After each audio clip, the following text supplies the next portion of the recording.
So we are ready to roll. Okay, right. So good afternoon, everyone. And the panel today here debates the tourism opportunities in Tamil Nadu, as we say, post-COVID, which effectively is really how we revive and thrive in the short, medium, and long term as far as tourism potential of Tamil Nadu is concerned. So I do have a very distinguished panel who, of course, I will introduce as we go along.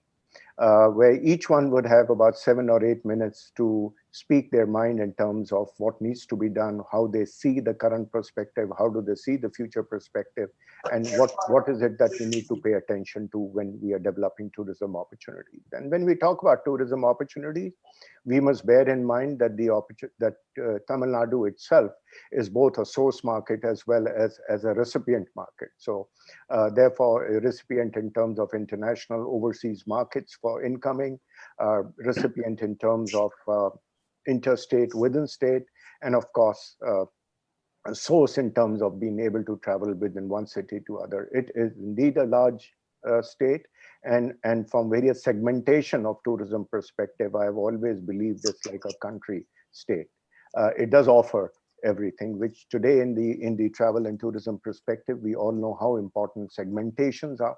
So therefore, it does offer a very segmented kind of approach, which we could, be it in the heritage structure, be it in the waterways, be it even in the global cruise line ports calling into Chennai, be it in the religious tourism, with being very heavily fragmented into the religious space. So there is, to put it this way, something for everyone. There is something in terms of even today, what we talk about short holidays, driving holidays, and there's no better place than Tamil Nadu to be able to do that. But I won't take too much time as to what it offers. We all know what it offers. So I think let's just begin off. I have with me a quick review of the panelists, and then we'll go. And may I also request the panelists to give a line or two of introduction to each other. So we have Sanjoy Roy, who's the co-chairman FICCI Cultural Committee, and he's the director of a company known as Teamwork Arts and very heavily into culture, having organized the Jaipur literally festival for one. We have Naveen Kundu. Naveen is the managing director of Mercury Travel and Tours, and also co-chair of FICCI Domestic Tourism Committee. Then Shobha Mohan, who's a founder of Rare Group of Hotels, which are again very rare and niche properties spread across the country. He's always been very impressed about the properties they offer. Sundar Singha is a well-known South India, Chennai-based DMC's perspective, handling tourists incoming into the country in his own way from various international markets and others. And he's also, of course, the co-founder of South India Hotel, director operations for South India Hotels and Restaurants. So he'll have a perspective himself. Lakshmi Sharnath is a travel blogger. That's an interesting space to be in, to be able to write the stories. And travel is all about stories. Holiday is all about stories. Holiday is all about experience. So we trust Lakshmi would be able to weave and build that around as she speaks.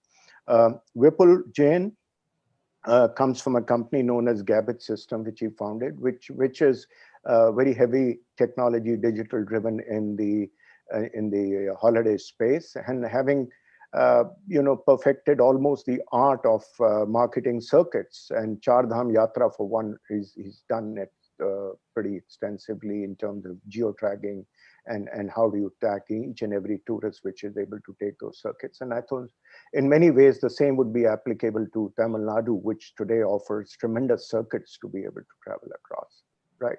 So that's Vipul. We are expecting Chef Ranveer Bra to probably join us a bit later. He will join in later. I'll introduce once he does. He's a celebrity chef, and I'm sure he would straight away come in and make us all interested in what he's to say. So if I may request Sanjoy Roy, co-chairman of FICCI Cultural Committee and managing director of Teamwork Arts, to come in first. So over to you, Sanjay. And not to forget, we've got this panel for about an hour.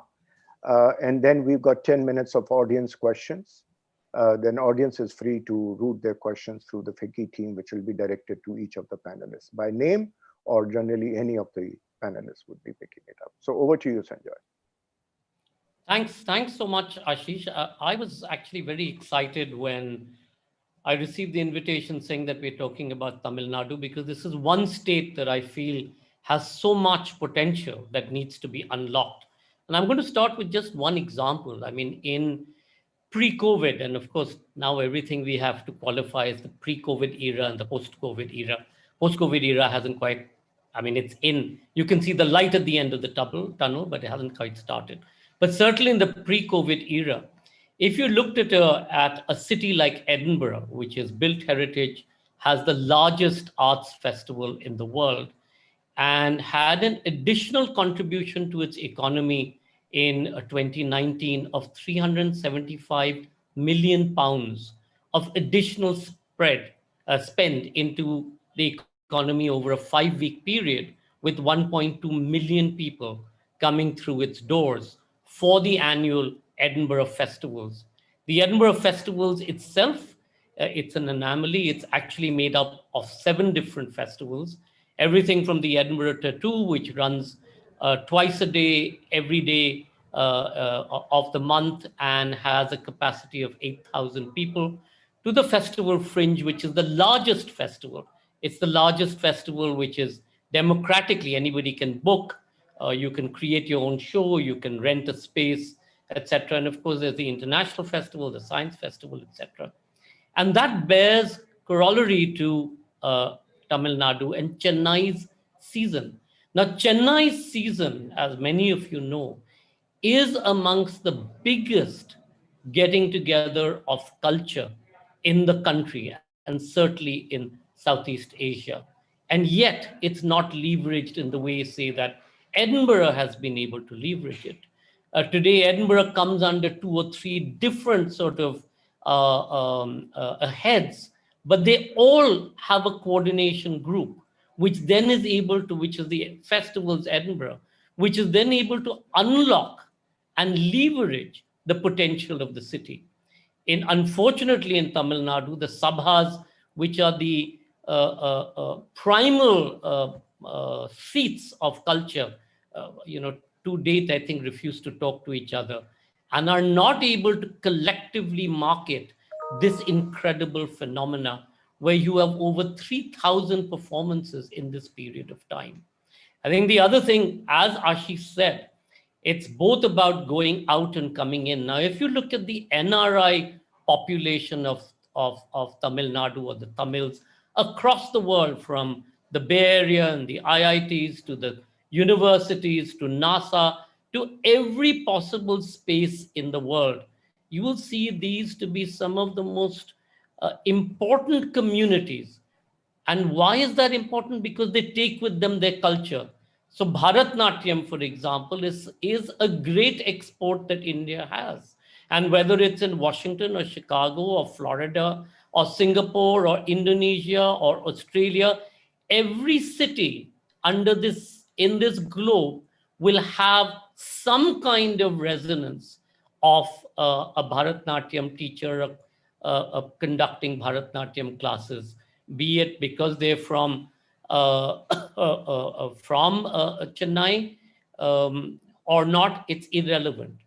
Again, there's a great potential there, because what happens? Every one of the students or people, who have learned Bharatnatyam want to ensure that India or the Kalakshetras of the world recognize their talent. So they're happy to come and perform and do their first performance in somewhere in India, paying top dollar. Again, something that can be leveraged.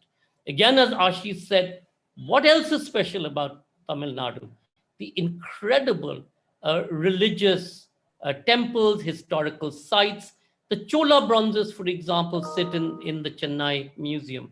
The last time when I went, of course, it's changed a little bit right now. The last time I went to the museum in Chennai to see the Chola bronzes, I had to rattle the gate, go back to the main museum, say, I want to see the bronzes. Somebody rode out on a cycle, opened the locks. It was dusty as hell. And it's the same bronzes, 26 of them were loaned to the Royal Academy of the Arts in London some years ago. And for 6 months, the lines to watch at, I think, about £35 a ticket to watch or to view the 26 Chola bronzes went around the block. Similarly, the people coming to the Chidambaram Temple, which is seen to be the very basis of the Bharatnatyam tradition from the temple friezes, etc., is in an unholy mess in many ways. Friezes falling off, lots of restoration, no toilets to go to, no museum shop, no visitors center. Now, if we were able to unlock all of this in the same way now that you're seeing between the Chennai and the Mahabalipuram belt, where you've created good policy to be able to allow resorts to open out, etc., and you've been able to input into the local economy and changed in many ways the humble Tamil Nadu equivalent of a dhaba selling soft crab shells and prawns into something more fancy. Look at the kind of development that's possible. So, in order to do all of this, one is, of course, tourism and culture has to go hand in hand. And I keep talking about, as I've said this before on forums in FICCI, I keep talking about creative economy. The creative economy needs to be looked at. And unfortunately, today in India and in government and at the state level, the creative economy comes under 8 different ministries.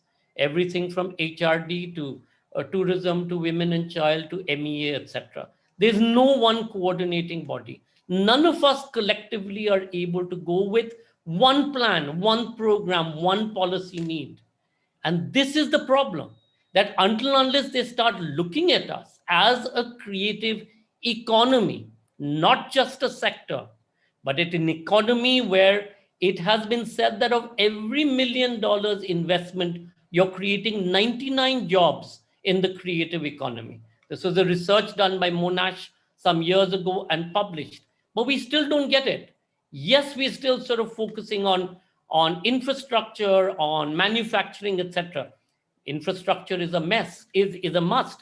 But can we include the creative economy? Can we understand what that includes? And it's not just about artists and artisans, built heritage, etc. It's the entire system of tent houses, of lighting people, of marriages, of flower, of decorations, of caterers, and the entire ecosystem that in some estimations is seen to be providing 150 million to 250 million people a primary or secondary income. Now, if we look at some of this seriously and work collectively, even in FICCI, I know we have the tourism silo, we have a culture silo, we have a publishing silo. Even here, we don't tend to pull it together. And until unless we do that and really connect the dots, work with aviation, work with infrastructure, work with Ministry of Tourism, Culture, fishing, industries, forest, environment, we won't be able to crack this. Today, environment has to be the most important aspect in every policy decision that we look at, but it's not. It's, oh, by the way, because we have to get permission. It has to be built in. It has to come first, and all our policies have to follow from there. Otherwise, you're not going to have the temples, the seashore temples of Mahabalipuram.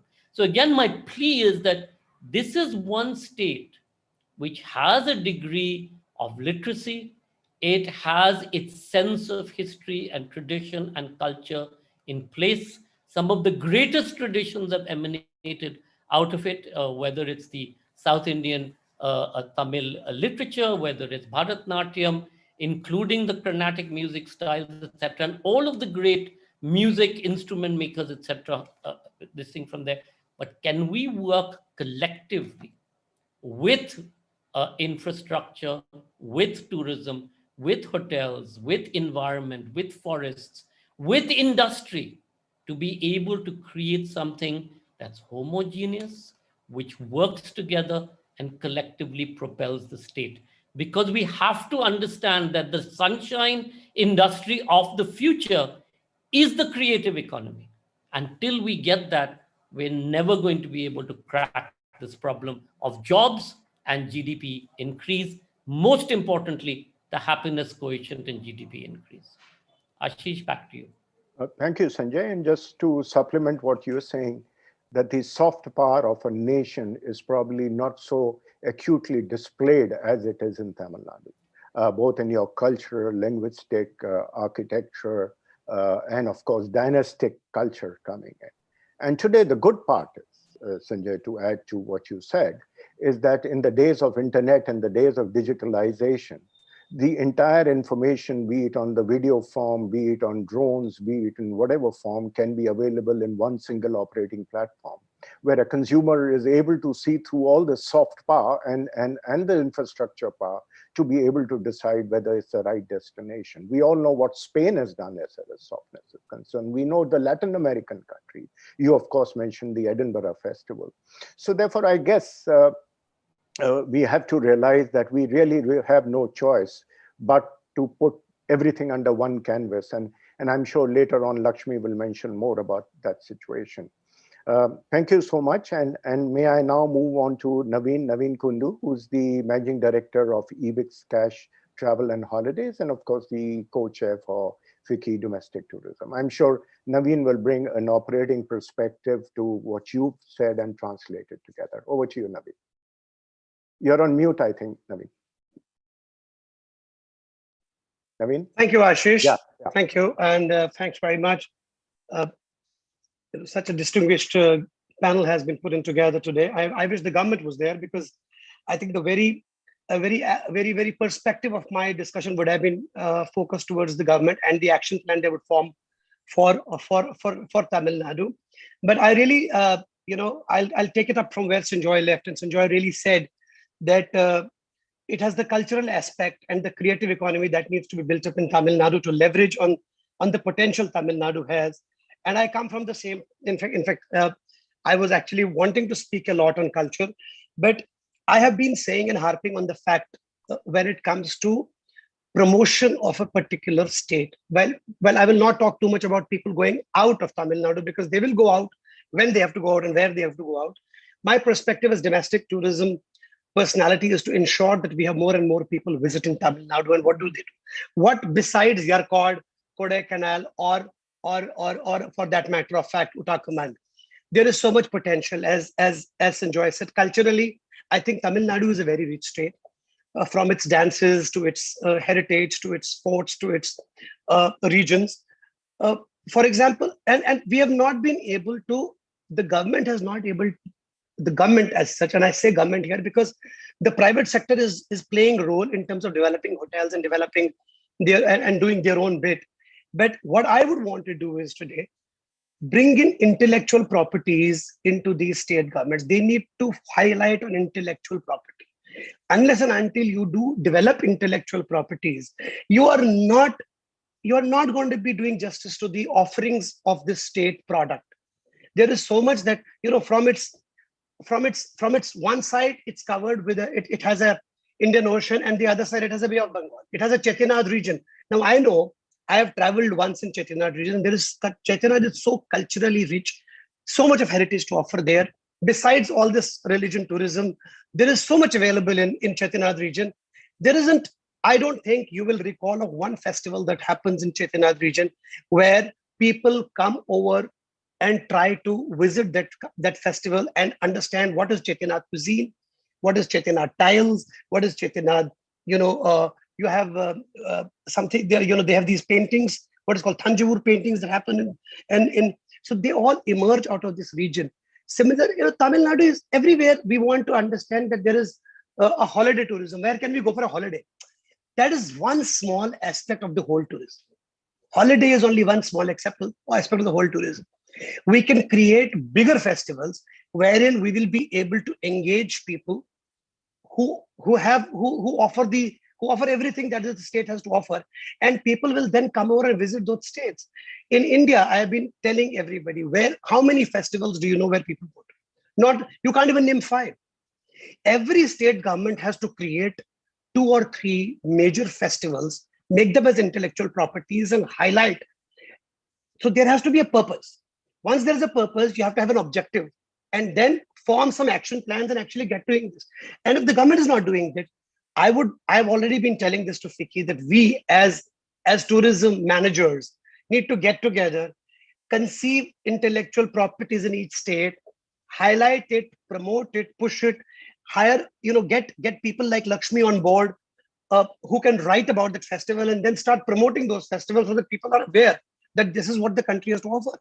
The Prime Minister the other day said, my only regret in life is I could not learn Tamil, the oldest language, one of the oldest civilizations and cultures in the world. So this is one aspect that could be highlighted. Sanjoy said about Bharatnatyam being an export property in terms of culture. There is a requirement of the tourism people getting together, talk less, plan more, act more. I mean, even in a platform like this, what are we trying to actually achieve? We'll all speak, we'll all get together, we'll all highlight something, and we'll go back, present a paper to the government. This government is not speaking right now because they are now in an election mode. They will come back, the paper will come up for a review, maybe one or two things will happen and they'll forget about it. When do we get real in this country? When do we get real? When do we all get together?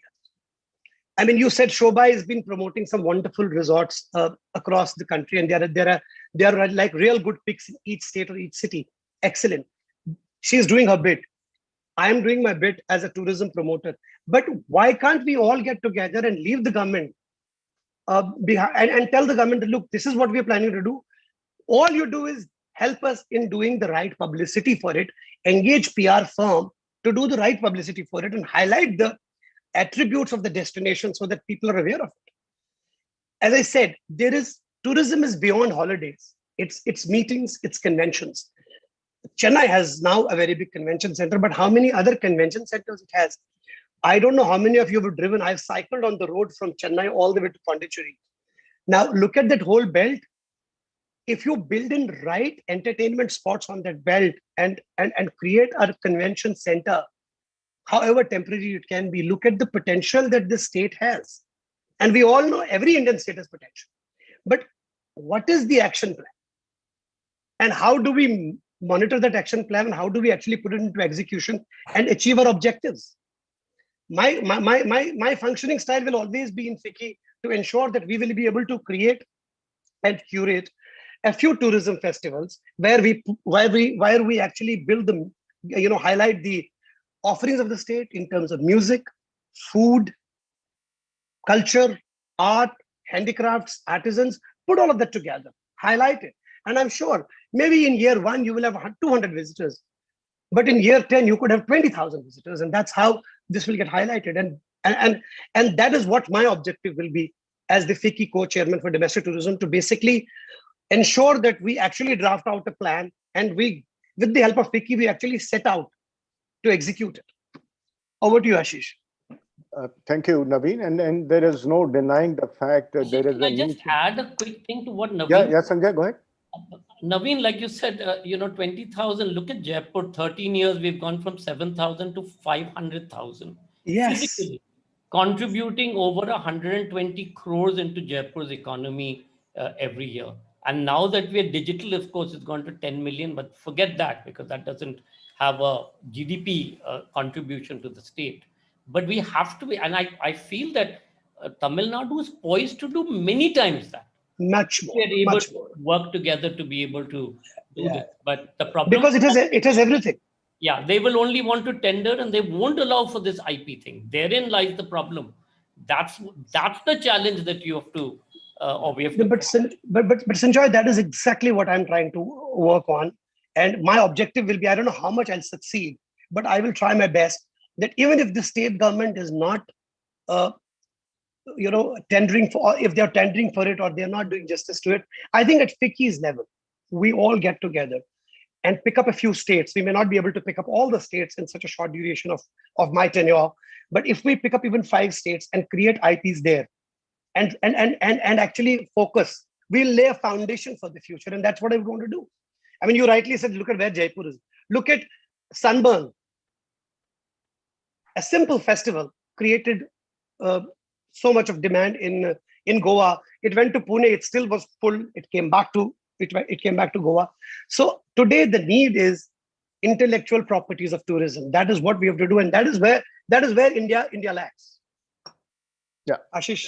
Yeah, Naveen, absolutely so. And if I may further add, the issue has been our travel, tourism, hospitality, and the entire industry, not to talk about ministries and government, have been so highly fragmented that each one has worked in silos. If you're a travel company, you're so dispersed, you're all over the country. I think that's, yes, there is a need for a binding force which puts the dots together and maybe drive, even if it's a public-private partnership in many areas. It could be purely partnership of private establishment in area, but somebody needs to be a catalyst. Some organization needs to be driving this together under one objective.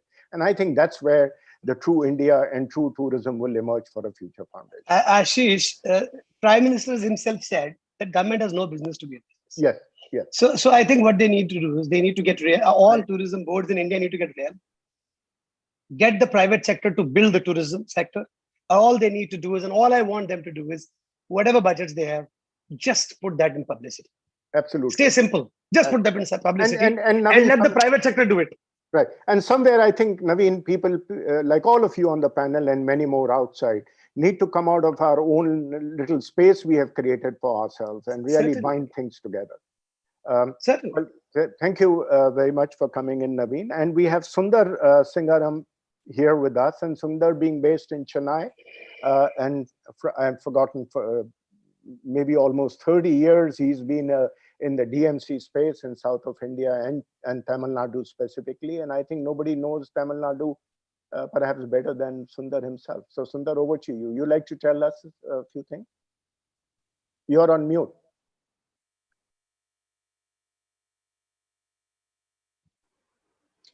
Sundar? Thank you, Ashish.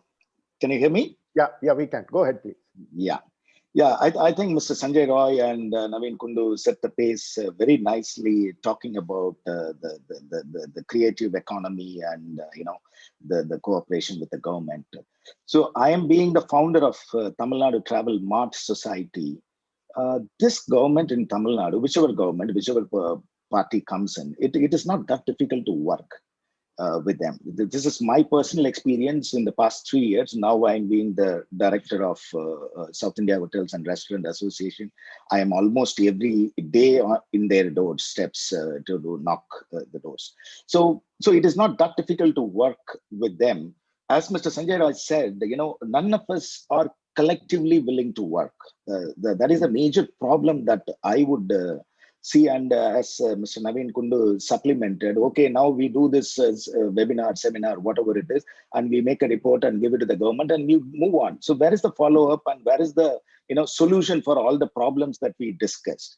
But the government is more than willing to work with us, which many people don't understand. When as Mr. Ashish said rightly, that when we go to them as fragmented, then they have limitations. So this is what my personal experience. When we wanted to market Tamil Nadu. Tamil Nadu was not marketed at all.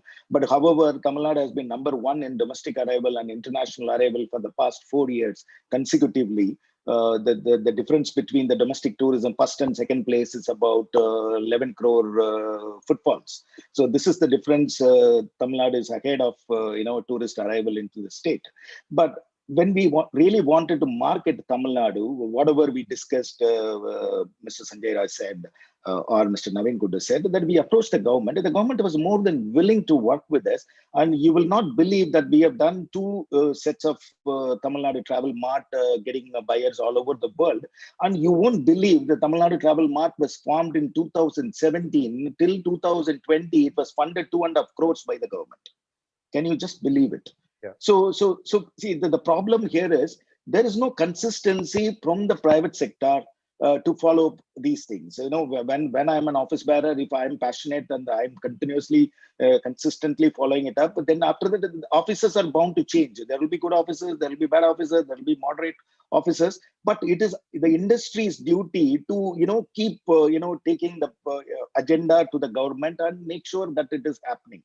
So that is the problem that I see in Tamil Nadu. Tamil Nadu, as everybody said, Tamil Nadu has got all potential. Tamil Nadu has got, the only state has got 5 UNESCO monuments. The only state has got 4 international airports. The Chennai has been awarded by UNESCO for the creative city for music. We can keep talking about it has got about 1,000 kilometers of pristine beach line. There are lovely new products, beautiful products have come into Tamil Nadu. In fact, the Shobha handles some of the products, there is a resort near Kanyakumari, one near Coimbatore. So these are all mind-blowing places. For example, I can tell you a property in Ooty, which has got its own horses, 50 horses, and they have a horse track. You know who goes there? The top celebrity, the actors and actors, they go there, and it is an exclusive. But whereas it is a shame that it is an USP for Tamil Nadu, but whereas this has been kept very exclusive, and the management doesn't want nobody to come there and visit the property. So you have to go on a dirty track for 2 kilometers in their jeep or whatever.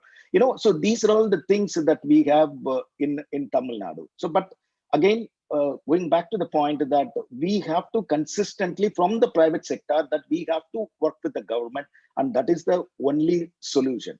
Now, the topic is post corona scenario, but we are talking about the new normal. But I don't know how many of us really wanted to adapt the new normal. Everybody, every DMC in the country wanted the same old, the turnover or the profits, they wanted it to happen.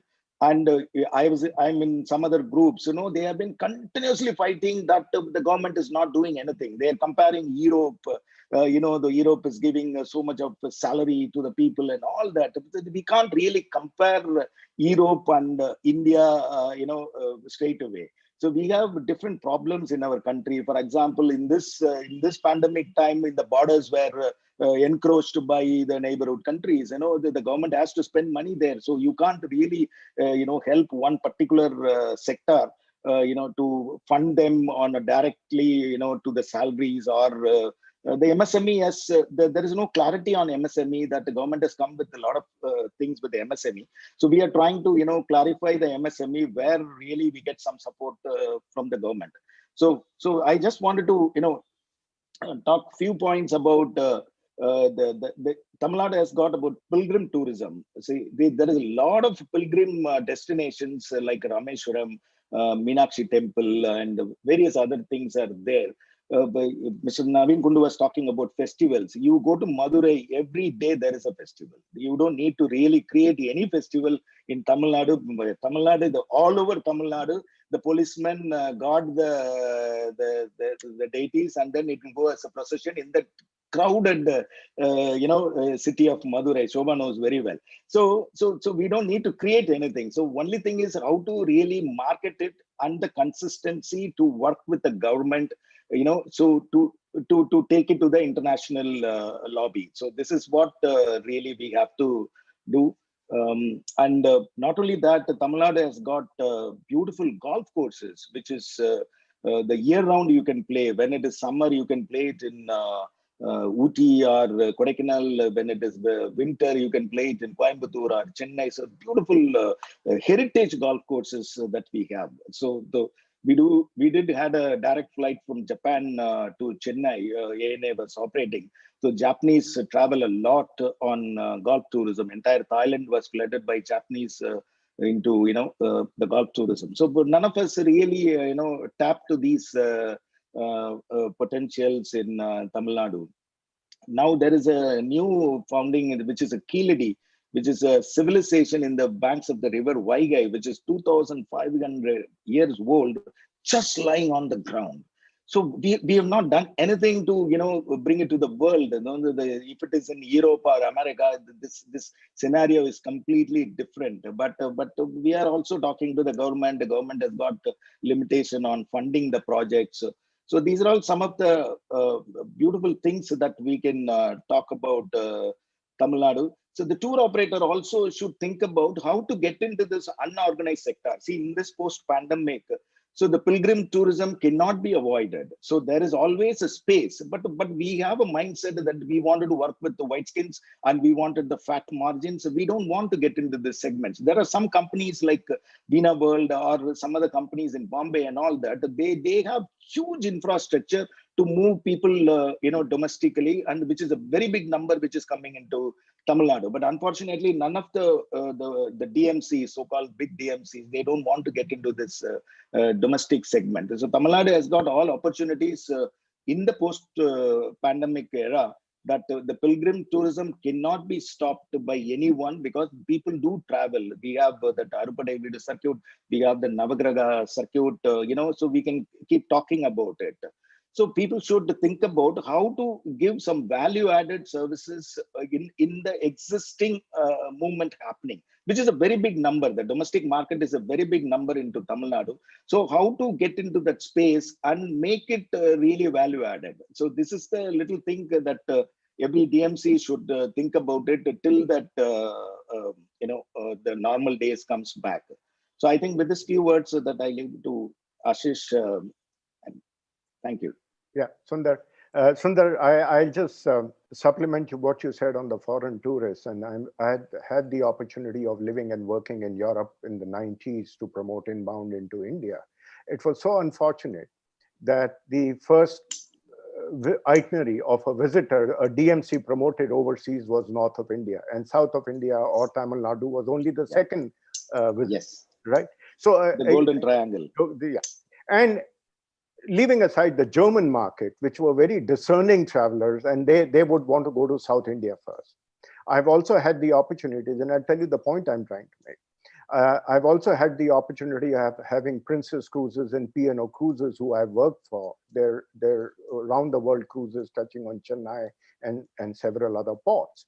And let me tell you, my experience of being in Chennai was pathetic, because the night before the cruise of 1,500 people were supposed to be embarking to go with 30 buses lined up. Some cold container had come and dumped coal onto the port, and we had to get it cleaned up to make for these foreign tourist arrival. The point I'm trying to make, I think Tamil Nadu itself has a good place to be in round the world cruises itinerary by itself as Chennai as a port. Plus the inbound, which you're saying with 4 international airports, should now, Tamil Nadu should portray itself in the international market as the choice, the first choice of tourism. And probably the operating model needs to change and not just rely on some European or American tour operator to decide what part of India they should promote or not promote. I think a proactive stance needs to be taken to be able to showcase the country, and not as a journal entity, is all I had to add from that. You have something? No, I do agree that regarding the Chennai port, it is a major port for coal movement and for the Hyundai cars and the Ford cars. So it is very unfortunate when it is a rainy day. It is complete mess in the Chennai port. I did handle some of the cruise liners, and we also found this difficulties. But some of the cruise liners are unfortunately moved out of Chennai, calling Chennai port. But some moved to Tuticorin port, which is one of the very, very good passenger-friendly port today. So yeah, these things has to be taken to the government. See, again, somebody handles from Delhi or somewhere, so the local body has to really realize this potential, and they have to initiate some sort of a dialogue with the port trust authorities and the concerned ministry here. So who has done what? Nothing. We were only been, okay, it is a very bad experience. I did handle an ANK cruise liner to Chennai. It is the same story. But who has really taken up these things with the government to get a solution? Like Mr. Naveen Kundu says that we are very good in identifying the problem, but what is the solution for this? But there should be a consistent, approach to the government. And Tamil Nadu, I am repeating again, the Tamil Nadu government is not that bureaucrat comparing to any other government, and you can easily approach them. And see, the government needs an avenue to work. This is my learning. I may be completely wrong.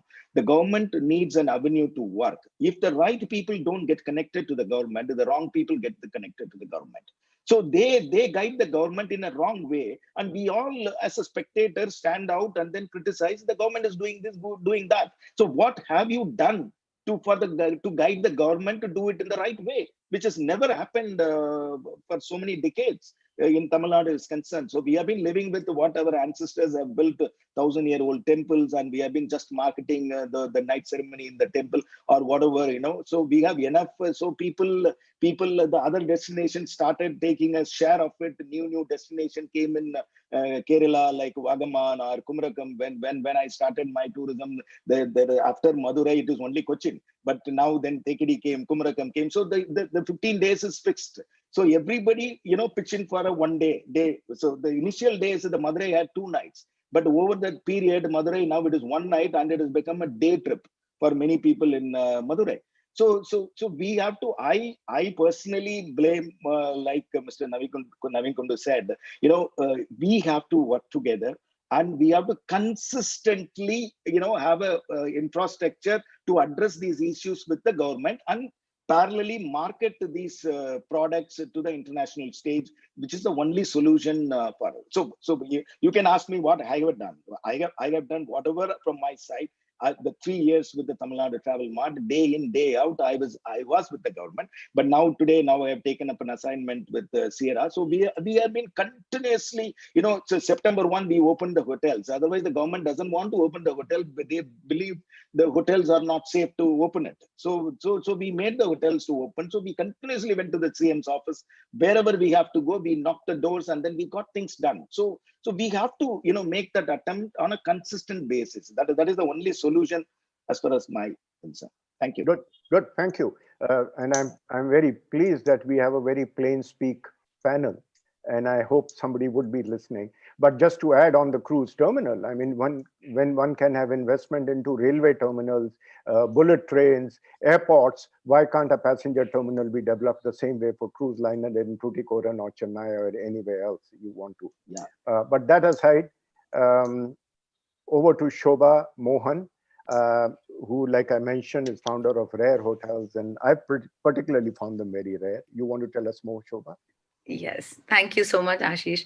Thank you, Sundar. Thank you, Naveen. Thank you, Sanjoy, for kickstarting this conversation. I am the founder partner for Rare India. In fact, my second partner sits in Chennai, and this is home state for me. Though I grew up in Andhra Pradesh, but I do believe that Tamil Nadu has a huge potential, and I see that as a glass half full, which just in these times when we are inundated with a lot of other issues where tourism is concerned, like over tourism and overexposure, I think Tamil Nadu is a breath of fresh air. There is so much to talk about Tamil Nadu. It just gives me goosebumps. Having said that, I must say that we still need, Tamil Nadu does need its spot under sunshine and stardust, because for long it was an extension, or it was a secondary option to Kerala. Right, and that also after the north has been done. So the DMC operators, and coming to the private sector that you're talking about, and Sundar, a great fan of Sundar, and a lot of people like him, it has been their personal endeavors to actually put out very, very unique programs and unique ideas and unique itineraries for Tamil Nadu. I mean, and it's some of them don't even don't even roll off the tongues of a lot of North Indian DMCs, right? And the private sector has done a lot of great work, and I completely agree with you, Sundar, that it is we have to come together, put out the blueprint, the roadmap, and then probably give a very consolidated idea to the government. And I know that in the last 3 years, the Tamil Nadu Travel Mart has done great work. I mean, I have seen something very, very new every time I've been there. That said, on the hotels front, I market Swatma in Tanjore, and it's a little bit of a fairy tale story for Tanjore and with Swatma there, because before Swatma came in, Tanjore was almost a no-night destination, probably one night. And just a product, just a private sector enterprise like Swatma coming in, pulling in everything from the codes for Bharatanatyam to Carnatic music at Tiruvayur, just about 30 kilometers outside, bringing in the Veena makers, the Tamil cuisine, the Tamil Brahminical cuisine. Not everybody knows, it's so confused with Chettinad and Kerala cuisine. The bronze the Chola bronze that you spoke about, the Tanjore paintings, the influence of the Marathas, the storytelling that Swatma brought in makes Tanjore a 3-night destination, if not more, for people who are discerning. I spent a Pongal with a bunch of travel agents there, and they could have spent 4 days there, just going through what a city goes through during a festival like that. Secondly, I also want to tell you that there is a lot of the soft power that you spoke about, Ashish, is, I think, the strength of Tamil Nadu. We talk about religiousness, but I think as a state, Tamil Nadu is one of those places where you can drive down, cycle down lanes and still see a Ganesha. I mean, there might be an Aishwarya Rai store or something like that, but it is still a store dedicated to Ganesha. There is an inherent spirituality about Tamil Nadu, which is still not explored. The second thing about Tamil Nadu is, and when you're talking about pandemic, I must say, wellness, where everybody is talking about, harping about wellness and how wellness can really contribute to driving force in economy, and that doesn't necessarily need to rely on the incoming tourists. Tamil Nadu has its own special wellness tradition in the form of Siddha. Again, this was brought to fore by Swatma. There is Siddha, and the second thing is about everyday wellness. I mean, small things that have been a part of my growing up, and Lakshmi and Sundar will agree to it. The ritual oil baths, I mean, which were a part of our daily life. It was not something that we did it especially, to sit somewhere for 3 days and come away. These are things that have already been blueprinted, and there are private sectors really working in this area. And I think all of this put together really makes Tamil Nadu a fascinating destination, just waiting to be explored. There are plantations. We promote plantations in Valparai and in Kunur, in the Nilgiris outside. They're called the Sinadarai bungalows. Great amount of plantation history there for people who'd like to listen and go there. The road journeys are nothing like anywhere else in the world. I mean, he was talking about driving from Chennai to Pondicherry. There is Pondicherry to Nagapattinam to Karaikudi. There is the length and breadth of these areas, and every nook and corner you have not only the steeple of a temple, you have a rangoli outside. There's a lot of soft power in Tamil Nadu that needs to be explored. And what you talked about, Sanjoy, about the creative economy is huge. I mean, absolutely huge. The one thing that amazes me when I go to Chennai every time, you are not in a state that is trying to rejig itself to welcome you. It is welcoming. That is what Chennai is. They don't. There is this. They are not. They're not. I won't say ashamed. I'd say they are completely. They are completely okay with their vibhudis and their veshtis and things like that. They are very, very happy to welcome you as they are. The genuinity, the authenticity in Tamil Nadu still exists, and I think that is the huge potential going forward. The cuisine of Tamil Nadu. There's another place near Coimbatore. In fact, not many people know that Coimbatore has a textile museum. There are a huge number of museums there. Around Erode and Salem, there are incidences that the Romans had come there, and there's a little bit of a huge background to how cotton exports started way back in those times. So all these have been documented, including monoliths. Tamil Nadu has probably the largest strength of monoliths that can be explored. So if you break down if you put tourism into one silo as a 2-night here, 3-night here, and come out of there, I think, that is the be all and end all of tourism anywhere. But if you start looking at the layers that a state can offer, and that is my major peeve again, all tourism boards, is that there is a temple, there's a tiger, there's a dancer, and there is one heritage relic or the other. So there is so much potential. And as of all of you have rightly pointed out, it is the marketing where the money has to be spent. Tamil Nadu has a lot of creativity. Like I said, Sundar and his team have done marvelously with, highlighting Silambu, for instance. I heard about it recently. I've heard about it a long time ago. Coffees in the morning, the stories that can come out. I mean, I can talk on and on about what Tamil Nadu can offer, but my memories of Tamil Nadu go back, going back to Tanjore and Vetambadi during my childhood days, and waking up to the smell of fresh coffee every day in the morning. And I remember when I wanted to promote Tanjore, when a hotel called itself Tanjore, and it came to me, my father said, "What's wrong with you? It's not Tanjore. So please, till they learn to spell Tanjore right, you will not take up a hotel there." And the minute Swatma came in and Kritika said, "Shobha, I am starting a hotel in Tanjore," I said, "Well, we are on." And that's the beauty and magic of Tamil Nadu. Great potential for the domestic market as well. The Navagraha temples that Sundar spoke about, I have personally created itineraries for people, for Indians from Bombay, from Andhra Pradesh, from Calcutta, for people to go and explore. And in this times when people want to check into their zodiacs all the time, I think these kind of ideas just need to be put out there effectively, and a blueprint set out to the government. And I think we are just waiting for things to happen in Tamil Nadu. Right. Shobha, I must add here is properties such as yours is what you're doing for the communities around the hotels and homestays. It's not necessarily. So I'll give an example. I did a project for Usha Martian Industries, which develop aerial ropeways, Usha Breco, in say Haridwar, Chandi Devi, Mansa Devi, and they carry pilgrimages from the base to the hilltop, right?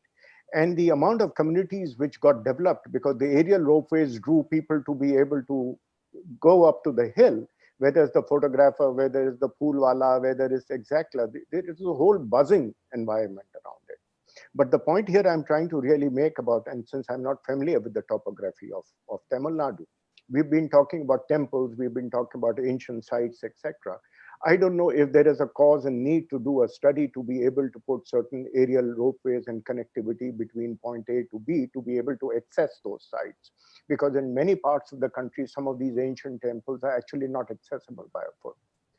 So they lie in wilderness. Yeah, people want to go there, but it's a treacherous climb to be able to get there. So perhaps there is a cause of people who know Tamil Nadu well to work on a build, operate, transfer basis to develop connectivity between the base and the hill for the temple. Shobha? Yeah, absolutely. Ashish, the thing is, this is my belief that whenever a heritage project, or whether it's a temple or it's a hotel or it's a tourism project that is developed, everything around it and everybody around it that feeds into the idea of hospitality or tourism actually contribute, not only contribute, they are also affected positively by that particular project or product, right? So completely agree with you, though I think for most of the tricky temples, I think Tamil Nadu, there is the winch in Payani temple, I know, Sundar. There are other temples where you probably need to walk to, because that's the best way to see, to look into the eyes of the goddess. But I think where temples are concerned, Tamil Nadu is kind of pretty much got it right, even for some of the smaller temples, because that kind of culture where all of us, or we all have a family, have a family temple, we go back there regularly, we probably have a wedding or a mundan ceremony back in our family temple.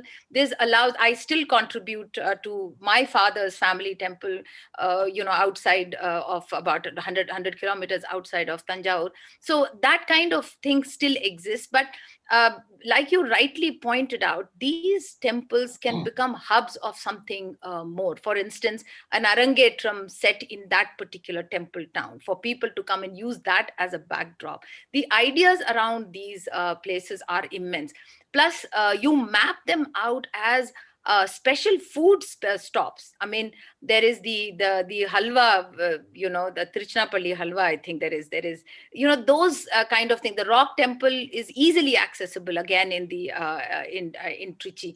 The idea is to map everything that an area can allow you, like just between Tanjavur, Trichy, and Swamimalai, and Mailaduthurai, which is Mayavaram, there is an immense potential to create its own a textile trail, a temple trail, a food trail, a biking trail, the famous Indian road journey. There is a lot of that. So mapping is to be done. And like I said, there is only a few tour operators, whether it is for inbound or for domestic, which is why I think people like me have a job, because these are stories we pick up and we keep telling them again and again. The potential is huge. Now, how we map them up, I'm always available to work on these things and go and work with the government, whether it's Andhra Pradesh or Ladakh or Tamil Nadu, it doesn't matter. But how is the question. One of the things I always say is, maybe we have a body that that comes together. We create like an advisory where people sit together, and maybe FICCI is that particular body. We go there, put all our ideas together. The private sector moves it. And then one person, once it is a success, then you go on to the government and say, listen, we did this and this is very good. Like I was talking to you about Siddha.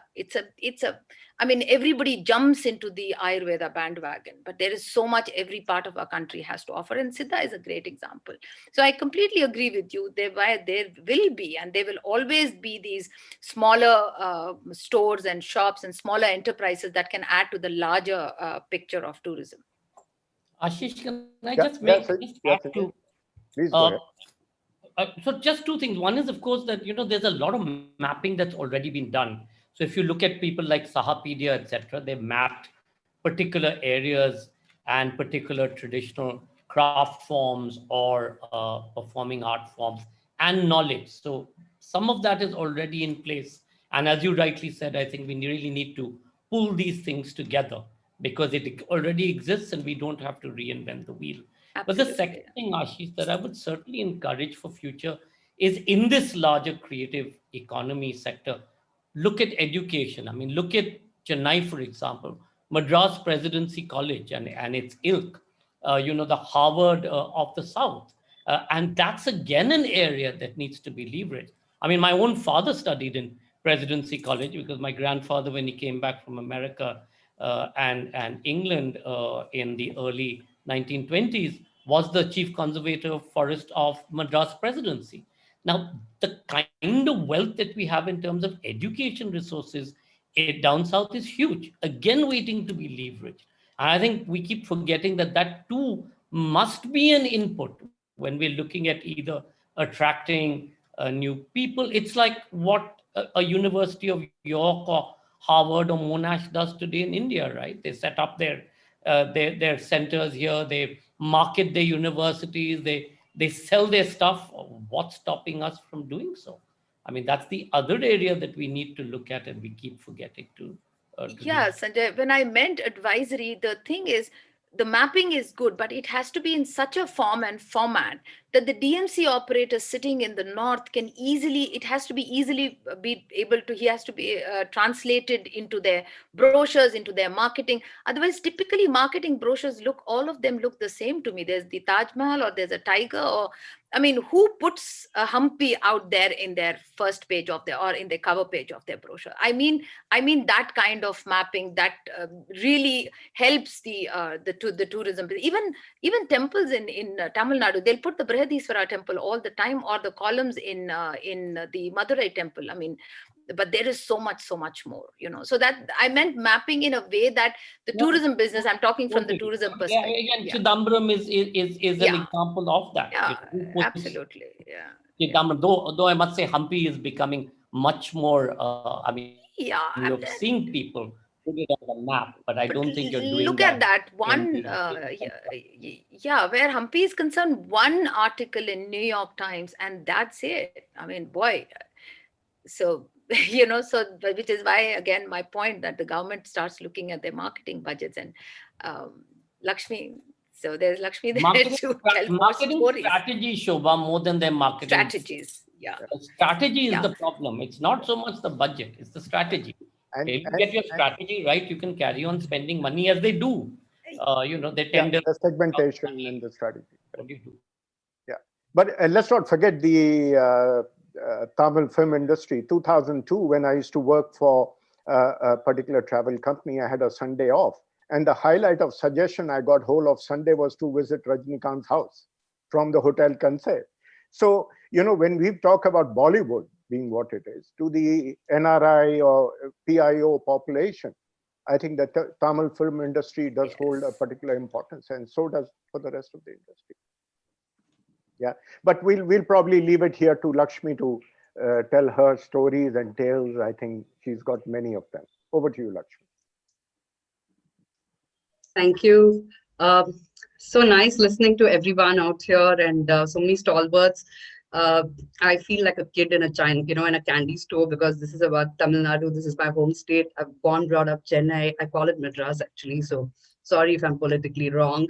But I come from Madras, and I remember jibes when I was growing up saying, "What do you have in Madras to travel to? You have the Gindi Park, and you have Mahabs. Otherwise, you have to go to Pondicherry." So, and we had cousins in Bangalore, and so besides of course Ooty and other places, it's like the Madras itself was sounded not so cool as a destination. But today everybody's been talking about festivals. And today there is the Madras Festival. I don't know, nobody's talked about Madras Day. And it is an example of the citizens of the city coming together and doing this. It's done in August for about 2 weeks. It is the birth of the city, the birth of the settlement called Madras. There are walking tours, there is speeches, it's a massive celebration. It's been going on for so many years. The entire city comes together. Even this year, they partially went digital. There's so much of heritage tours. There is so much of, schools doing exhibitions. There is people doing talks, people doing walks, people doing photo tours, people doing nature walks, people doing birding tours, naturalists coming together, theater coming together. It is a classic example of how, and unfortunately, the government hasn't done anything about it, but there is an opportunity. Media has actually taken it up. Hindu does a lot of articles around it. It's amazing because Chennai has so much, Madras has so much to offer. What started as a colonial identity of the city, people started talking about, churches. People started doing St. Thomas, churches rounds. People started talking about, Fort St. George tours. People started talking about doing day trips to Pulikat. So there was so much opportunity. The Madras Festival, if that can be put, I know there's Margari is bigger, but Madras Festival is something that's been happening for 2 weeks for the last 5-6 years. And I'm sure Mr. Singharam would know about it. It's an opportunity for us to kind of develop it further. But having talked about Madras, I have to say that my roots actually are down south, Tirunelveli. I come from a village called Kurchi, which is on the banks of the Tamrabarni. There is Ambasamudram, which is my mother's village, and there is Kurchi, and that place is a treasure trove of destinations. Nobody talks about it. Can you give me one brochure that talks about KMTR, Kalakadamundandurai Wildlife Sanctuary, that talks about Tamrabarani, that talks about Manjolai Tea Plantation, that talks about Kudravatti, that talks about the innumerable waterfalls from Manimuttar. I know Kutralam is being promoted right now with Tenkasi and Soho coming in, but do people talk about Manimuttar and Papnasam? Of course, it was in the news recently because of the floods, but so much to talk about. And the Agraharams in those villages there, and the communities that live because of the Tamrabarni, the river that supports these communities. I'm sure, Shobha, you might have had, or you might have seen these Pathamadai maps. Every bridal, part of the bridal trousseau, or anybody from that village, as a trousseau, the name of this, the couple is always etched on these maps. And when I went down south, and when I went to my villages, I went to all these little villages around. And it's like Kutch or Bhuj, you know, each village has a craft to talk about. And it's very sad because Pathamadai, which once had a community of weavers around it, now there are hardly a handful of families. And in one small shop, I have written about it in Nat Geo and in the Hindu and of course on my blog, I saw this old man who was citation from Queen Elizabeth. Now, nobody in our country knows about Pathamadai maths, but he gets a citation from Queen Elizabeth. How ironic can it get? You know, and there is, so these are sustainable tourism opportunities. I got very excited when I went there, and I actually wanted to actually start off a tourism project. And I said, you know, let me just lease out, because we still have our ancestral home in Kaldagurji, and we have a few relatives out there. And these are all traditional agraharams. So we said, let's, you know, probably lease out some old homes and do a tour, you know, because some of these places are actually not allowed for tourists, be it Banganga or Papanasam, which is in a way good because we don't want to make it mass tourism, but it can be regulated. You have to go to Ambasamudram and get permission to visit these places. And there's an opportunity to do sustainability. And ironically, when we think of Western Ghats, we think of Kerala and Karnataka, and maybe the Nilgiris to some extent in Tamil Nadu. But we don't realize that the Western Ghats actually originates from Tamil Nadu. It actually, the KMTR is like the beginning of it, the Kalakadu Mundandurai Tiger Sanctuary. And that whole belt is filled with such rich culture, heritage, temples, communities, rustic tourism, wildlife tourism, lion-tailed macaques, birding. I mean, name it and you have it. And just going for a walk, like we live on the we live in Karakurchi. So, you know, my uncle and I used to go for a walk along the banks of the river on the downhill. You know, it's like the downhill of the Manimuttar. And we would just sit there and just, just kind of enjoy the view. And this is where typically you'd see a girl, you know, wearing a sari or a half sari, you know, where coming in a cycle, you know, or going in a, you know, two-wheeler, very typical traditional stereotype Tamil Nadu images, but never talked about, you know, in brochures and things like that, the kind of empowerment that they have, the kind of, you know, the way they would go out on these hills. And Manjolai, the tea plantation that is there. Yes, of course, there's valparai and there is Kunnur and the air-card coffee. But Manjolai as a tea plantation is again amazing. And it's right in the middle of nowhere. And then we also went to this beautiful place called Kudravati. It's, in my opinion, one of the best kept secrets. And if you just, it's a windswept grassland. And if you just climb up there, and there is a viewing point and there's a forest guest house there, you can see almost 4 dams there, 3 to 4 dams. And it is mind blowing just spending time out there. So what I'm trying to say is that there is so many of these destinations in Tamil Nadu, and we are, yes, looking at the obvious ones, but there are hidden secrets. And ironically, when we talk about down south, they're always clubbed with Kerala and promoted as Kerala, but they don't realize that Tenkasi or Tirunelveli, Thoothukudi, of course, is obviously well known today. That whole Nagarkoil belt, that whole Kanyakumari belt. I happened to go on what is called a Nanjal tour because everybody knows about the Cholas, the Cheras, and the Pandyas, and of course the Pallavas.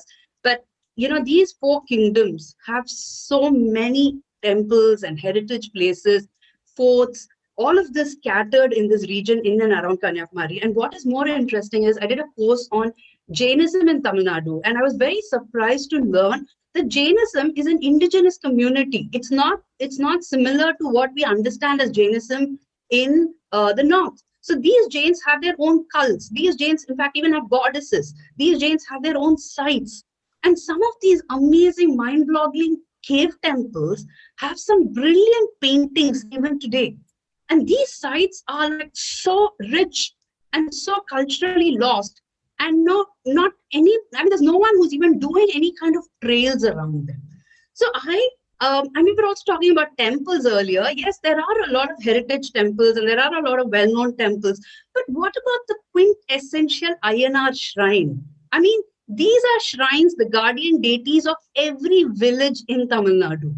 And they look amazing. Or the terracotta, horses of Chettinad shrines. So if you actually look into Tamil Nadu, like Shobha mentioned, there are layers and layers and layers and layers.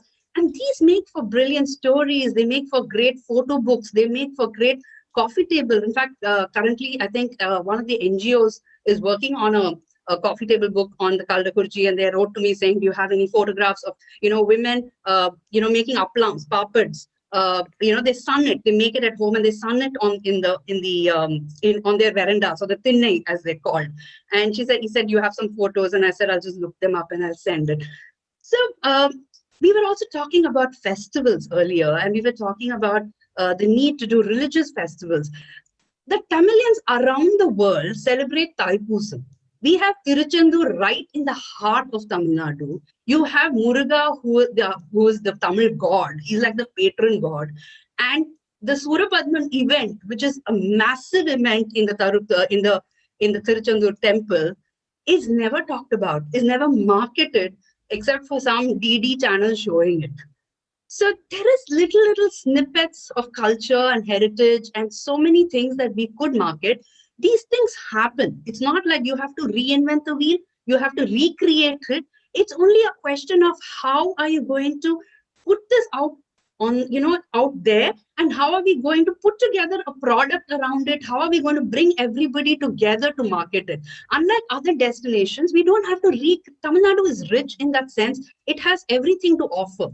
It's a question of just connecting the dots. And like Shobha said, create a kind of a committee, someone who brings in the operation, someone who brings in the marketing, someone like you would help with storytelling, someone who would bring in, hotels and properties, and a DMC.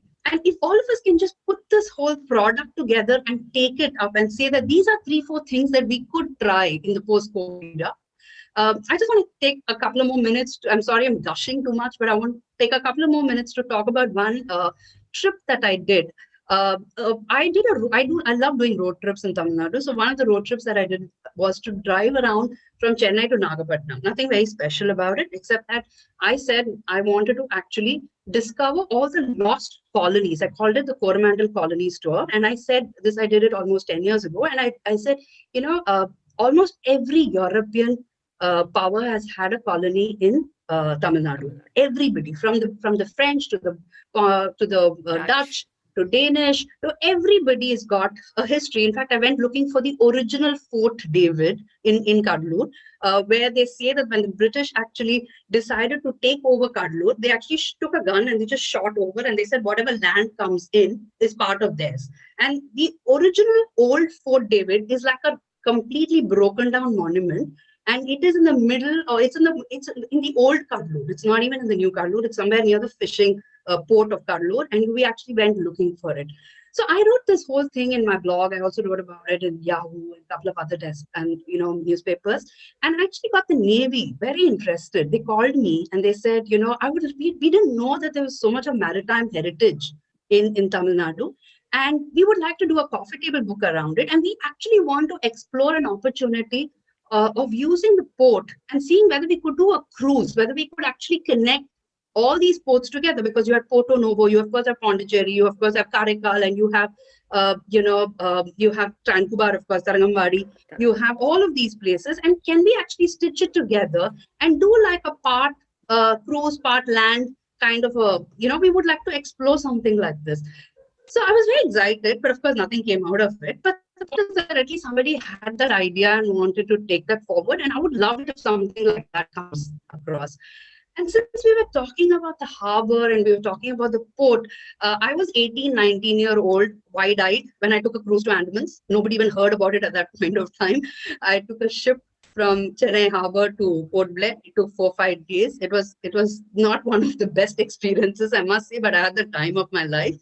But there are opportunities. Not many people talk about, developing the whole cruises, the whole port itself. In fact, there's a Royal Yacht Club, the old premises of it. There's a wall there which shows a little, point where the German ship Emden had actually bombed it during the First World War.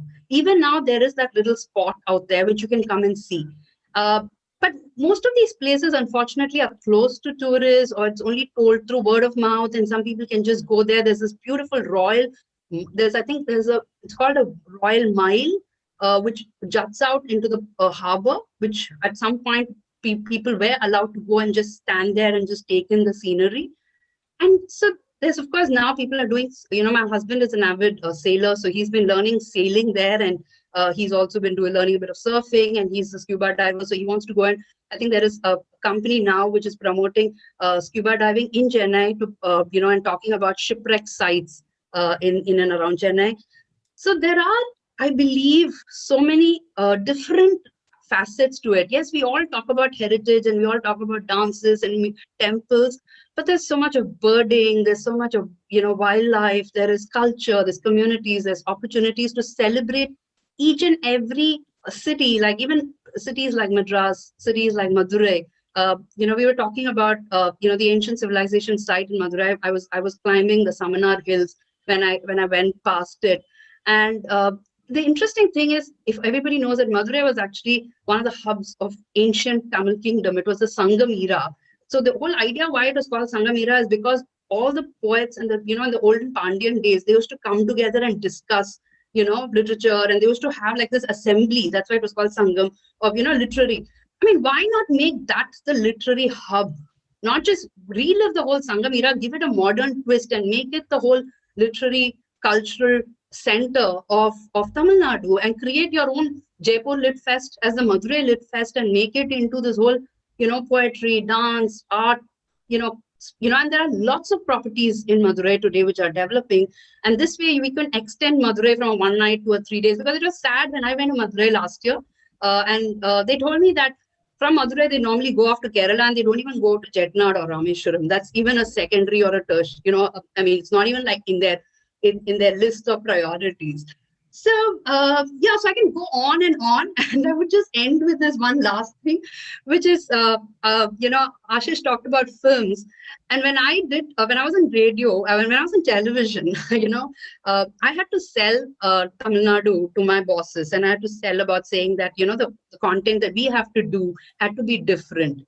So I actually did an entire presentation, because it was very difficult to sell Tamil Nadu and Tamil culture and Tamil audiences to the Bombay bosses. So I actually did a whole presentation with Rajnikant, and just think of the potential of using film-based tours here, from the old studios to Maniratnam, who has marketed every destination. I mean, you talked about Valparai and Pollachi. He actually put it on the tourist map, So many Chettinad, which everybody does lovely tours of Chettinad. But when I was pitching a story to Chettinad, Shobha, I must tell you this, when I was pitching a story to Chettinad, they said, can you do actually on the film locations in Chettinad? So there is an opportunity to talk about destinations. We can do actually a film-based, a Kodaikanal tour, locations in Tamil Nadu based on, the whole film industry. And I think that would be really fun, because we are talking about, Abhishekams to Rajnikant posters, which can happen only in Tamil Nadu, to temples, to Kushbu, to, all kinds of, and even today, there are these old theaters which are still there. Forget the multiplexes, but you still have those local theaters. And just imagine experiencing them in the craziest avatar, of course, keeping infrastructure in check and stuff like that. So I personally think that, I can go on, and I don't want to take away all the time here. And I've written a lot of stories about Madras and Tamil Nadu. And there are many more stories that I could share. But I really think that there's so much to share, so many things to, talk about, so many new products to create, so many new destinations that one can do together. And obviously the existing destinations can do with a little bit of a old wine in a new bottle, kind of a look and feel, and a little feel to it. So thank you so much for inviting me for this. And oh yes, I forgot this one last thing. Mango Festival. Everybody talks about mangoes, and people talk about, mangoes coming from all over the country. Believe me, the mangoes in Tamil Nadu, be it Imapasand or Salem as a destination, is a story by itself. So I really think, there's so much to offer, and I'm all excited if there's an opportunity to develop any of this into actual, travel products. Thank you. Okay, thank you, Lakshmi. And there is a downside to what you have said, and there is an upside to what you have said. The downside is many of the destinations you mentioned to me, I probably won't be able to recollect them and put them back. And that is exactly the downside with the tour operators in DMC, be it based in Bandra or Gurgaon, to be able to sell it. So I think the shortcomings here and the upside of this is today in the world of digital content space, here's an opportunity to weave this around on actual sellable product and to be able to reach to the audience. So So therefore, Ashish, if I can just say one last thing. See, a lot of Tamil Nadu is also marketed to Tamilians. A lot of this can happen within Tamil Nadu and within the 4 states of Andhra, Kerala. You don't need North Indians to always come to South. We have enough of tourists which we can drive from Tamil Nadu and also from, let's say, from Andhra, from Kerala, from the states around. And it is not, and even from places like Singapore or Japan, because these are places that you can easily market, like a Thaipusam and a Tiruchendur festival can easily be marketed. The colonial tours can easily be marketed. Tirunelveli as a district is very well known because of it's very well connected as well. So there are, yes, some which are offbeat, and I understand that, but there are some which are very much in the radar, and they can actually be marketed in a better form. So understood, and that's on a short and a medium term. But if you look at a longer term, then you have to touch the ecosystem of the universe of travel, which would mean your international audience, which will mean all what we have talked about on this panel so far. And if we have to do that, then digitally the contents, be it in video, be it in storytelling, be it in descriptions, have to touch and resonate with the actual consumer. Till we are able to do that and put it on common platform. And as Naveen and Sanjoy, everybody said, build intellectual properties around, so you actually make it sellable, then you will be living in an isolated world, creating to a particular vernacular needs. And we are here probably to create a larger universe of travel. That's what my thinking would be, Lakshmi. But thank you so much for coming in. Vipul Jain has been very patient. I guess patience should be his virtue. He's in the religious tourism business. So he's been very sage, he's been very quiet, but over to you, Vipul, to tell us. Yeah, thanks a lot, Ashish. Just a quick introduction. We are into tourism technology, and we are solving the underlying problems in the tourism sector. We are working in tandem with the tourism industry. We are working with the government itself. So I was listening to the fascinating conversation, and I was trying to visualize the entire different places. I'm sorry, I don't have, I didn't get much time or I actually never traveled to Tamil Nadu as such, other than Chennai. That took a couple of times only, that on a business trip. But I was kind of fascinating that I was trying to visualize, okay, different hidden gems, different fair festivals, different cultural aspects of entire Tamil Nadu. And I'm completely in agreement with you that there is a binding force which needs private players and the government and the tourism knowledge around that complete region into one single platform. And I think that is where the technology can help. What we have been doing, and I mean, just to give an idea about Uttarakhand, whenever we talk about these kind of issues with any state government or any locals or any people, the issues are similar. That okay, there are so many hidden gems almost everywhere. People don't know about it, and the idea is okay, how to market it, because that's very difficult because there are hidden gems. Only few people who know about it has the knowledge. And the knowledge remains with those guys. In fact, a couple of them put them on their website, and the bloggers like Lakshmi, they put in the blogs. But in due course of time, all those blogs and etc., they get burdened into bunch of into so much content of the internet, so that whenever a tourist or whenever a tourist actually trying to look for it, it doesn't he can find it easily. So what we are building is a technology where we are dividing the complete tourism, the state tourism into different regions. We call it a region. It's basically, let's suppose a place of around 100 to 200 kilometers, and built a different tourism, I would say, products and services based on their location.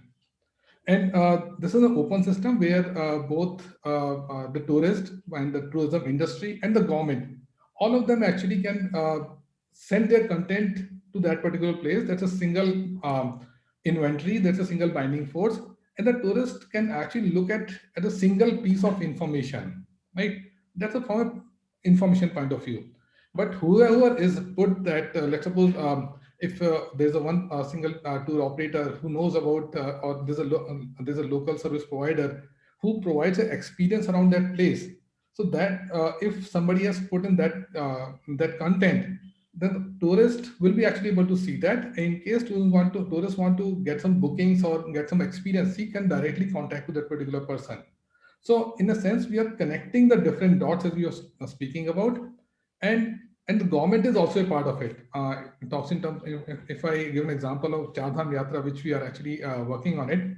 So there's a temple, there's a Badrinath Temple Committee, then there is a government GME and guest houses, then there's a private players, for example, Dairy Lake and everything. So we connect them together, and tourists can actually take a mixed tour as per their choice. So that's what we are doing actually. So that is one problem that we are solving. And other problem which we are solving is basically a major problem, but kind of gets ignored when we are talking about all that happy times and promoting tourism. We all talks about goody things, but look at from a tourist point of view. In case of any problem, in case of any disaster, for example, what happened in 2007 in Tamil Nadu, in the Chennai itself, there was a flood that came in, or there was a tsunami that came in, or there was a Kedarnath, a flood that actually happened in 2013. In that case, all of us are in a completely fix of what to do. We have no idea, we have no connect. So what we are doing is actually we are connecting the tourist and the different department of and the government itself, so that in case of any warning, in case of any alert, the tourist and the tourism industry as well, they get four warnings, they get four warning alerts as well, so that they can take an action accordingly. Let's suppose, for example, in the last, I think first week of January, there was a huge snow in the Himachal near Manali, and there was a weather warning that came in. So there was actually a bunch of forewarnings that went to tourists who were there on their way from Manali to different other hills area.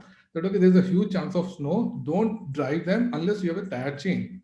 Similarly, in 2017, when we are actually there was a flood in the Tamil Nadu, we took help of a few very aggressive 4x4 roaders who are a part of our system itself.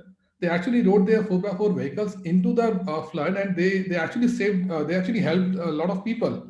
So we are actually building a community, a complete system, which is a location based, which not only promote tourism and not only promote different hidden gems, but connect different dots, connect different providers together, so that they can mutually help each other, and everyone gets advantage, everyone gets help from the system itself. And government, because one of the things, government comes to the picture because not only for promoting tourism, in case of any problem, in case of any help, it's the government responsibility to help those guys, right? But the problem with the government, what we saw is that they have no idea about how many tourists are there, whether there's any tourists in that area, or in case of any emergency, whom to contact. I mean, neither the tourist knows about it, nor the government, nor the administration knows about it. So we are registering tourists. We know their locations. We know that okay, their travel plans, and so that in case of any help, we have the complete system together built in, and they help each other. So we are building a complete system, and that's what I mean. I'm pretty much sure that okay, in Tamil Nadu or any other states, this system can actually help a lot of people. And for this, I definitely need help of each one of you to build a complete community there. That's what we are doing. Over to you, Ashish.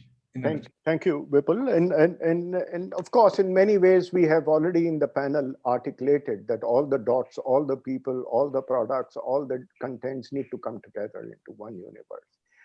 And what you have really resonated is exactly in a very practical and digital way, demonstrated how it can come to the rescue of not only the stranded tourism, because we do owe a responsibility to that, but it also perhaps going forward, in many ways, to what Shobha does best is on the ecotourism side. That, you know, I had a conversation with her once, and I said, can we get these tourists to carry their own dump back home instead of dumping down the roadside? You know, there are many things like these, which I think technology and geotagging and maps would play a great role in.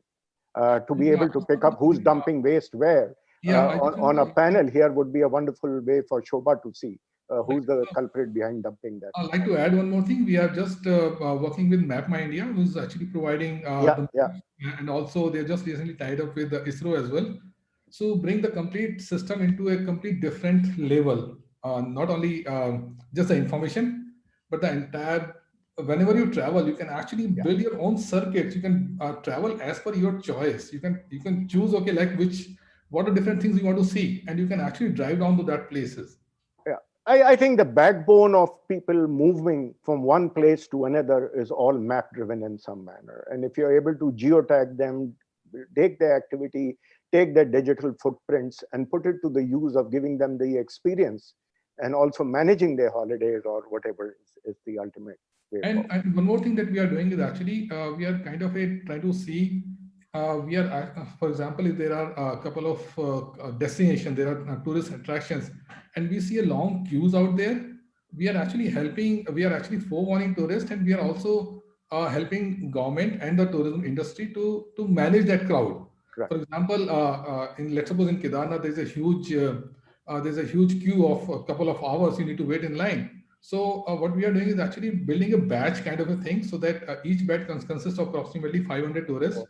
So instead of standing in the queue, you actually wait anywhere else, and rather than like wasting your time in the queue. So that's the kind of technology that we are working on. Correct. Although I went to boarding school in Missouri, but few years ago, it took me 5 hours to drive from Dehradun to Missouri because the whole thing was crowded. Right. So in the peak season, right? That's the way it is.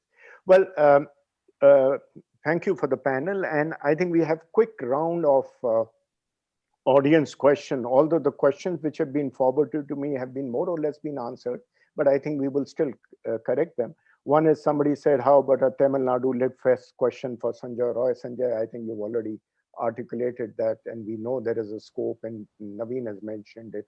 I'm sure offline one would work and build towards that. Then, people said, what are the top 3 priorities of promoting Tamil Nadu tourism? I can't, unfortunately, do paucity of time, pose this question to each of the panel, but does anybody want to take on one? And I have one suggestion from each of you 3, which is what should be done immediately. Strategy. Strategy, mapping, and educating the world about the riches and opportunities that Tamil Nadu has. Naveen? Well, I agree with Sanjoy, but I think more going internationally, I think let the Indians first know what's there in Tamil Nadu, and how do we actually put 3 or 4 things together rather than putting 10 things together and not acting on them. And that's exactly what I wanted to sort of, before ending this webinar today, I wanted to come back to the panel and say, look, and Manish, I think you have a responsibility of putting this entire thing together, and we need to form a small little action plan, which as FICCI, we need to go to the government and say, these are the top 3 or 4 things we've taken from this webinar, so that there is an effective follow-up. We don't want to get into a position that we've done the webinar, we've showcased what we know a little about Tamil Nadu, about tourism, and we go back and forget about it, and the government, and we leave it to the government. No, we don't have to leave it to the government. I think what we need to do as FICCI is list down the actionable items from here.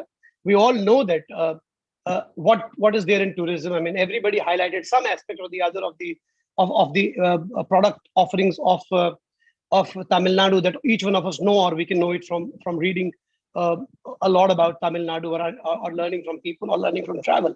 But what we need to do is we need to, I run a business, so I will give it a shape of a business. When we run a business, we want to know the action plan. So we would like, as FICCI, to put together an action plan, give it to the government and say, look, these are the 3 things we want from you, and these are the few things that we will do to put together and create something about Tamil Nadu, and let's see some action happening there. And who knows, we might have something coming out of this very soon. And today, when people talk about tourism in India, people talk about 3 or 4 destinations, and Tamil Nadu doesn't really feature on it immediately. But we want Tamil Nadu to feature on it. And why will people always say, घूमने जाना है या conference करने तो गोवा जाना है, नहीं तो कश्मीर जाना है, नहीं तो Port Blair जाना है? Why not Tamil Nadu? Tamil Nadu has so much to offer. All of you articulated it so well, but we have a responsibility now as FICCI, and I have a responsibility as its co-chairman to actually put an actionable plan and see what can be done. Thank you. Well, quickly, Sundar and Shobha, you have a one-liner. And don't forget, we just witnessed some beautiful test matches in Chennai a while ago. Absolutely. Yeah, to sum up, I think, we should, so many of the products which Lakshmi was talking about, which is not consumable. So we have to make it consumable. So I think she missed that Kulasekarapattinam festival, which is one of the world class, I don't know how you missed that. I was waiting to hear that from you. But it is not consumable. You are talking about the Jain circuit, way back 10, 15 years, I just wanted to give a solution. I invested something like a Los Angeles bus tour, something like that, to witness the Jain circuit in and around Madurai. It's a fascinating product, but unfortunately, ahead of time, the product failed, and I have to personally lose money on that. So one thing is we have to make it consumable. So for that, you can't expect the government to do anything about it, and we have to create awareness. Fortunately or unfortunately, the DMCs are very strong in North India, as somebody said. So we have to bring them here and create this knowledge. The consistent farm tours for them to sell this product to the international community. I think if we do that, we can expect more footfall into Tamil Nadu. That will solve all the problems at the moment. Thank you. Sundar, I'll just add before Shobha comes in. I mean, in the days of internet and technology, I've always believed I'd like to see the next Make My Trip coming out of Shillong. Why should it be coming out of Gurgaon? So similarly, I would say these DMCs you spoke about, and obviously they would be internet and technology driven. They should be coming out of Tamil Nadu's or the other states which they want to showcase. And so they integrate into a larger platform to be able to drive the force. Yeah, but to answer your question, Ashish, that they can't see, how do you sell from Jaipur? How do you sell the Golden Triangle with the passion? You know what it is. What Lakshmi was explaining with the passion about her birthplace in and around the Kallide Kurichi, Tirunelveli and all that. This cannot be, the content cannot be derived from the internet, and somebody cannot really do the storytelling of this. So somebody has to experience these things. Even a filter coffee, you can just talk about putting a picture, the dabra and the coffee, but what is a filter coffee? One should go to Kumbakonam and should know what is filter coffee is all about. So it is first-hand information is lacking, and unless and until they experience, they can't really sell. This is the gap between the product and the marketing. So just to enhance what you're saying, in a dispersed working environment, this work away from. So this customized and centralized customer centers anyway going to be dispersed. So you could have a regionalized sitting in Tamil Nadu, somebody sitting in Kerala, and then the local flavor comes in from that. Yeah, somebody has to spend time on this. So Mr. Naveen Kundu was talking about Chettinad. So I'm from Chettinad actually. So I made Chettinad. It was my dream to make Chettinad as a destination. Way back 1996, I created 2 rooms. He was talking about festival in Chettinad. You won't believe that I have moved. Somebody was talking about Thaipusam. So I moved Thaipusam with various French groups and the entire French, journalist coming into Chettinad and witnessing Thaipusam in Chettinad. So, okay, as a business perspective, I have done that. So this has to go on a marketing platform. So for Sundar to make this business, it doesn't work that way. So this is what we are lacking. Right. Shobha, you're on mute. Which is where this whole idea of advisory comes in. What Lakshmi put together is a series of ideas that as a consumable can be broken down into textile, festival, heritage, intangible heritage, cultural heritage. It kind of gets broken down into things like this. And then people are searching for it. And I'm sure Vipulji will agree that you can't really put on a place like Kalladi Kurichi. Nobody can search for Kalladi Kurichi. Since you also say that it's quite kind of a tongue twister. You will look for something that Kalladi Kurichi has to offer, which is where Lakshmi's research and Lakshmi's experience and Sundar's experience, Sundar's research comes in, and that is how destinations are made. Destinations are made not on the basis of the city or that one particular destination, but as in layers of experiences that allude to certain interests. Now, Kaladikurchi is not for everybody. Everybody can't go and start seeking, Jain temples and the history of Jains. And so these are for very, very, this forms the character of the destination. The main destination, of course, rests in its large and its visual things. The smaller ones and in its veins and its arteries is where runs the beauty and the layer and the character and the uniqueness of a destination lies in there. And that is what has to be put out into, whether as parts of hotel experiences or as hop on hop off buses that Sundar is talking about, or as privately run tours, textile or history or explorations or whatever, just so that you explore differently and are able to look at a destination from different angles, and just not its temples and just not this one or two things that needs to be done. Or generally how tourism works is what is not available in north is available in the south, or a similar thing is available in south also, or whatever is available in Kerala, to some extent you can find it in Tamil Nadu. It doesn't work like that.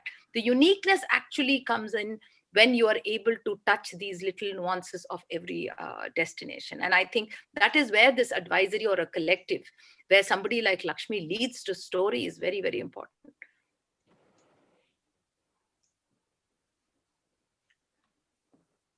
Sorry, I can't hear you. Sir.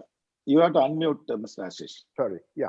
So on that note, I'd like to thank the panel. Thank you for spending your time. It's been, like I said, a very plain speak kind of a panel, very refreshing after a long time. Otherwise, the panels land up saying what is the right thing to say. And I, by right thing to mean which sounds right, but it's been hard-hitting. It's been critical to its own self. It's been probably demonstrating a positivity to take things forward. I thank you.